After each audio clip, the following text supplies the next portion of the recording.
Body language ని రాష్ట్రంలో Congress TRS కుమ్మక్కని అందుకని కేటీఆర్ కేటీఆర్ హైకమాండ్ కాంగ్రెస్ లో మెలకట్టని చెప్పేసి బండి సంజయ్ ఆరోపణ. ఇప్పుడు విచారణ కాకుండా ఏ వ్యక్తిని కూడా తొందరపడి ఈ ప్రభుత్వం ఎవరిని అరెస్టు చేసే కార్యక్రమమే ఉండదు. అది బండి సంజయ్ గారికి కూడా బాగా తెలుసు.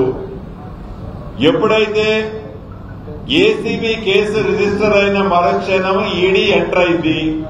ఈడీ కూడా కేసులు రిజిస్టర్ చేసింది.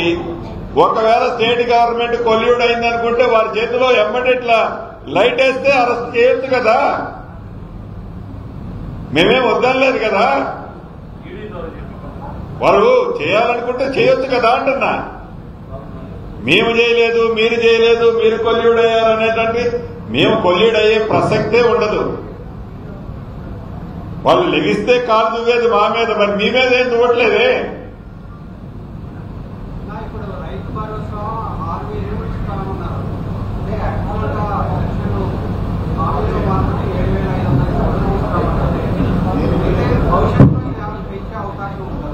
తప్పకుండా ప్రభుత్వంలో ఈ రోజు ఆర్థిక పరిస్థితి, ఆనాటి ప్రభుత్వం చేసిన ఆర్థిక అరాచకాల వల్ల ఇబ్బంది ఉన్నమాట వాస్తవం. ఇబ్బంది లేదనుకుంటే నేను ఈ ప్రభుత్వం ప్రజలకి తప్పు చేసినట్లు అవుతుంది. అయినా కూడా ఆనాడు వారు 10,000 ఇస్తే ఇవాళ 12,000 ఇస్తున్నాం, అంటే 20% పెంచిస్తున్నాం.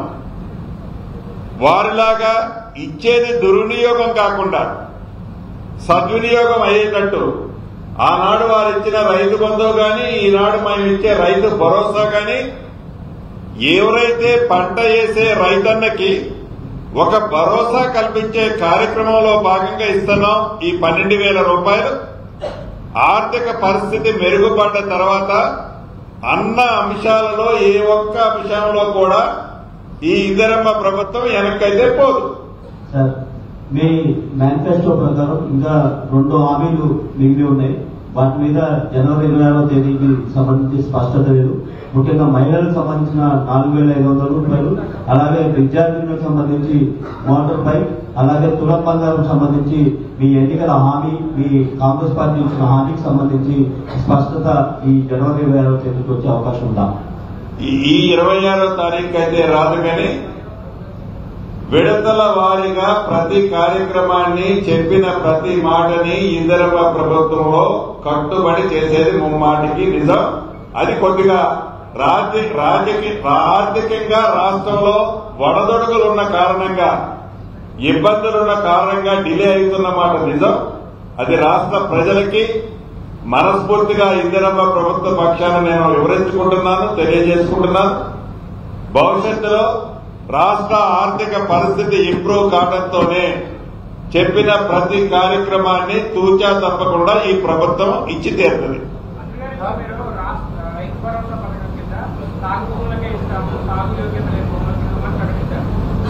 కొండలు గుట్టలు స్థిరాస్తి రైతులకి మనీ ప్రకటించారు. 26వ తేదీన రైతు భరోసా అమలు చేయబోతున్నాం. ఈలోపు మరి మీరన్నింటినీ గుర్తించారు. ఏది సాగు ఏదైతే ఇందాక మీతో అన్నట్లు ఈ 15వ తారీఖు లోపు ప్రతి ఉమ్మడి జిల్లా ఇన్ఛార్జి మంత్రి గారు ఎవరైతే ఉన్నారో, ఇన్ఛార్జి మంత్రి గారు ఆ పాత జిల్లాకు సంబంధించిన ప్రజాప్రతినిధులతో, కలెక్టర్లతో, ఉన్నతాధికారులతో సమావేశం చేయడం జరుగుతుంది.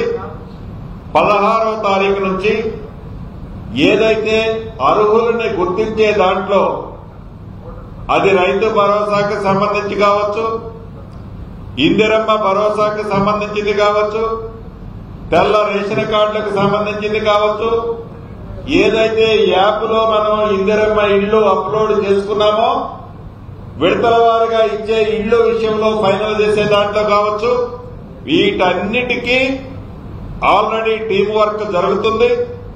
రేపు సాయంత్రం నేను వరంగల్ ఇన్ఛార్జి మంత్రిగా రేపు సాయంత్రం 3 గంటలకు వరంగల్ జిల్లాకు సంబంధించిన మీటింగ్ పెట్టుకుంటున్నాను.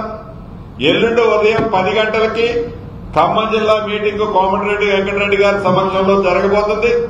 అంటే ఈ 15వ తారీఖు లోపే ఏ పేదవాడికైతే ఆర్నిశలు ఈ ఇందిరమ్మ ప్రభుత్వం గౌరవ ముఖ్యమంత్రి రేవంత్ రెడ్డి గారి నాయకత్వంలోని ప్రభుత్వం పనిచేస్తుందో